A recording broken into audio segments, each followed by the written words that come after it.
Hi guys, welcome back to Cultivation with Christy. I'm Christy. Today we're in the kitchen, which Lily should not be in. She just left. And we're going to be making bread. Clearly we are not in the garden, but some people have asked me about making bread and things, and I think it's important to know how to cook from scratch with the ingredients from your garden. Obviously, bread is not something I cultivate in my garden. I don't grow wheat or anything. But I'm just going to show you how easy cooking from scratch is, especially if you have some appliances to help you. I have my fancy bread machine, which we'll walk over there in a minute. It's ancient, but you just put it in the machine, and the machine grabs this little thing, and there's a little, I don't know what you want to call it, paddle in the bottom of this that creates the dough. So, I've got my well-used bread machine cookbook that came with the machine. You can tell how old this machine is. I think it's 94. Anyway, got my book, and today we're going to be making garlic bread. I will screenshot this and put it in the comments if you have your own bread machine that you can use this with. If not, bread machines are fun. They're not that expensive. If you don't want to buy store-bought bread and you really like fresh bread, then maybe it's something worth investing in. And what I do is make the bread and then slice it up and put it right in the freezer. And then it's just like having that box of freezer garlic bread at your fingertips. So step one, I've got a cup plus 2 tablespoons of water. I'm going to put it in the microwave. That's probably going to be really loud. But in order for your yeast to work, your water needs to be warm, and it also needs something to eat, so that's why in a little bit we're going to add sugar.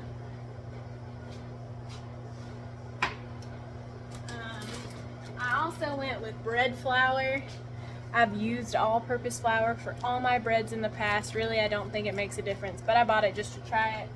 And again, I don't think it makes all that much of a difference. And I probably should not have left that in the entire time.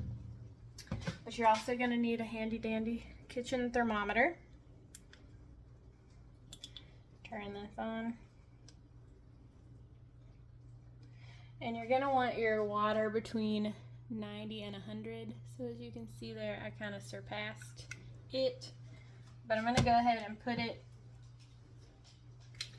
in my pot, because this cold aluminum will bring it down a little bit. And by the time I get done measuring out my 3 cups of flour, it should be fine. But ideally, you want it between 90 and 100 degrees. So, for a bread machine, you want all of your liquids first. So if it calls for honey, if it calls for water, if it calls for, well, usually they don't call for milk, but any of your liquid stuff you want at the bottom. Then you're going to add your flour. This recipe calls for 3 cups. I'm doing 1.5 pound loaf. Just makes it a little bit bigger. There's 1.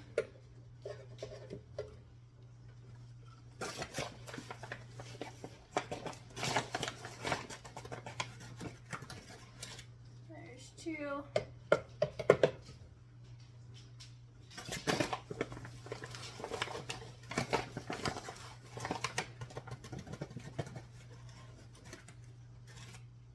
And there's 3.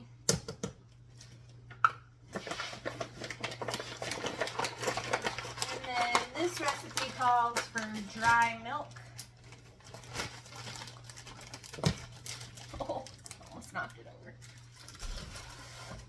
And that's why I have an audience.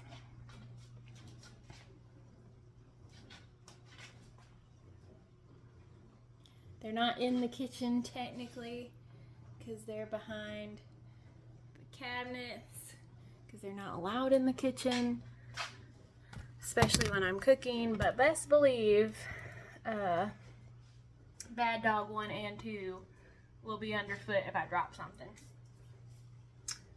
Okay, so yeah, this one calls for dry milk.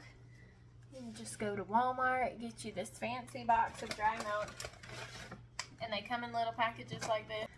Dry milk, 1 tablespoon. That's why I never use the whole bag, because I'm only using a tablespoon at a time. But again, it keeps fine, never had a problem. I just roll it down. And I've got my clothespin and put it back. Try to clean as you go, makes less stress at the end. So I've got my flour on top, then my dried milk on top of that. You don't have to mix it in, I was just flattening it out. Then we need a tablespoon of sugar. Yes, I'm going to use the same tablespoon. Don't judge me, it's my house.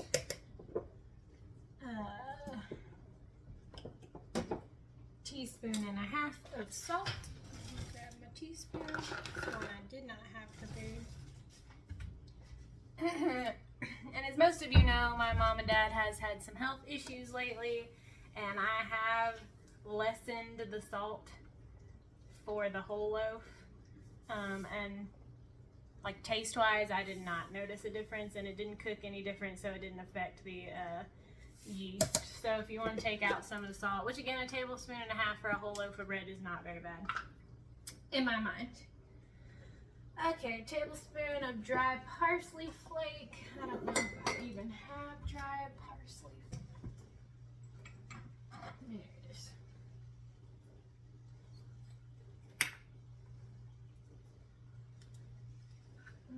That's 1 tablespoon.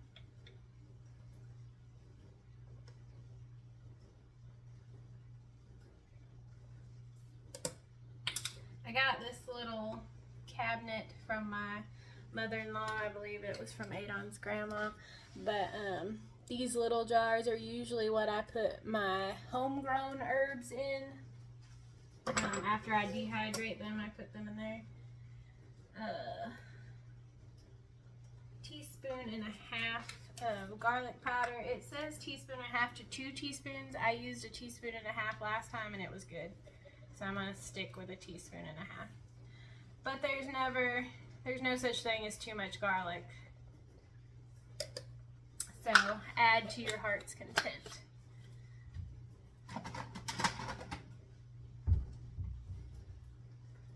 And then butter. So the butter, get a butter knife.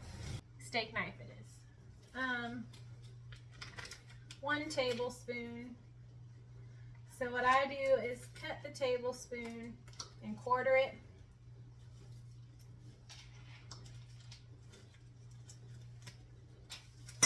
Because what you do is you put the little chunks of butter in the corners of your dish or bowl, whatever this thing is, pan. I'll show you in a minute. And then for the yeast, it's 2 teaspoons. And you just make a little well in the middle of your flour. I'll show you. Come around.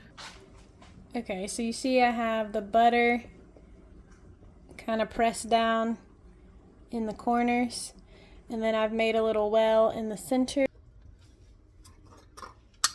Okay, well, it's a teaspoon-and-a-half for bread machine yeast, which is the fast rising. So for the directions, it says 2 teaspoons for regular yeast or 1.5 for the bread machine.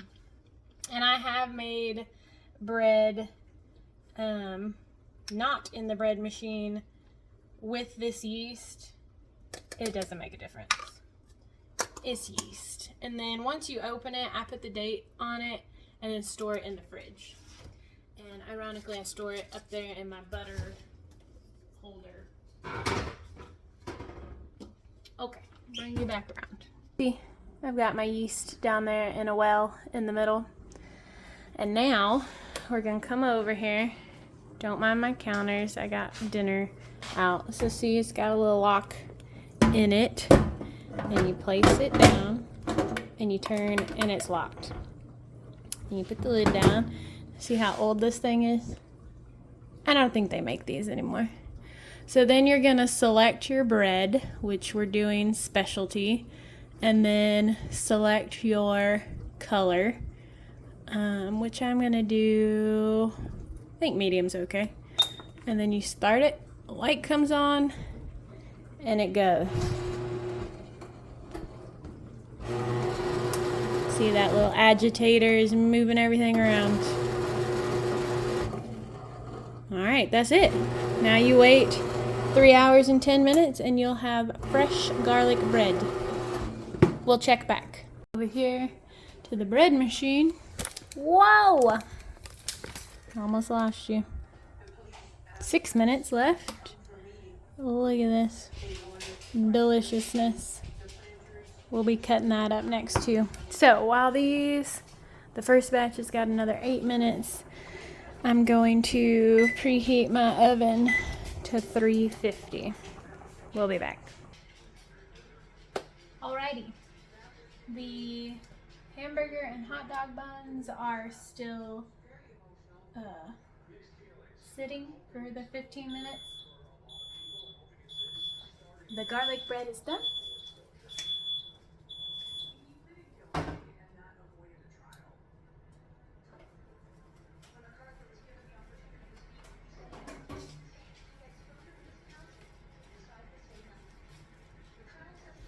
Look at that. Smells delicious. Alright.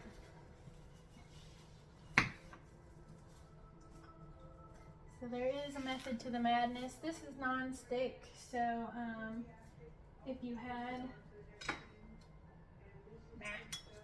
a rubber or something to get it out with, that would probably be ideal. Just to kind of push it away from the sides, because sometimes it sticks. Not sticks, but doesn't want to come out. We'll see how that goes. And this is my removal method. Aha!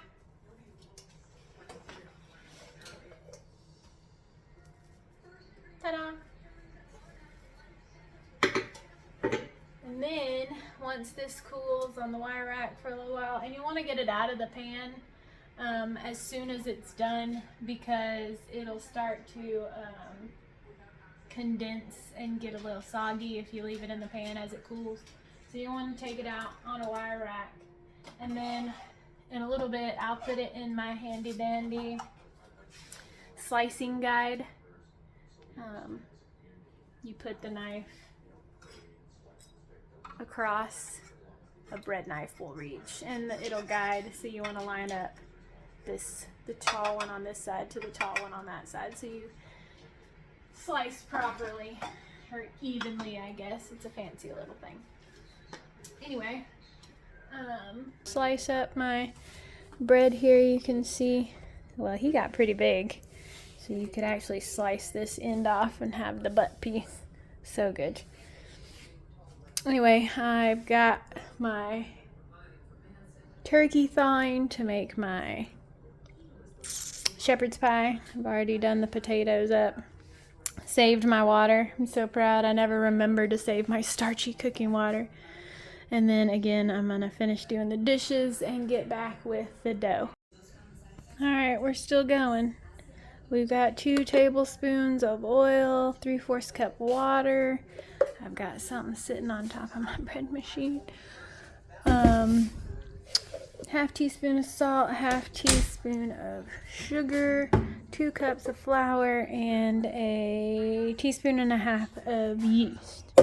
That's all you need for pizza dough. You can use this dough for pretty much anything you would use dough for. I'm gonna make sausage bread for lunch the rest of this week. So like I said, you select your bread, which is dough, and then you don't have to select a color because it's not cooking it. and you start it. Ta-da!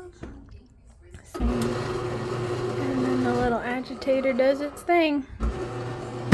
We'll be back. Okay, like 5 hours later, 2 injuries later. You see? Okay. Yeah, there you go. Kind of bleeding out of the band-aid. Burnt all to hell. Anyway. Garlic bread, sliced, Texas toast style, so I did every 2. And the end. So that's 8 pieces. I'm going to add it to this bag that already has garlic bread in it that is frozen. So then we can just take the pieces out as they're ready, because they just pop right apart. I say that, and then it won't. There you go. See? Pops right apart. Then I've got the buns. I've sliced them almost all the way through. Hot dog buns, sliced those almost all the way through. Then I have shepherd's pie that I added saran wrap to, and all of this will go in the freezer. Yay, go team! And then I still have my dough over here that's got 30 minutes left. That I'll put in the fridge until Adon gets home with shredded cheese so I can make sausage bread for the rest of the week. And now I have to vacuum and dust. Not dust, I don't dust. Vacuum and do laundry. What do you think? He got a potato earlier because some of the mashed potatoes from my shepherd's pie hit the floor. So now he's ready. Anyway, thank you guys for hanging out today. I hope it was enjoyable and not monotonous.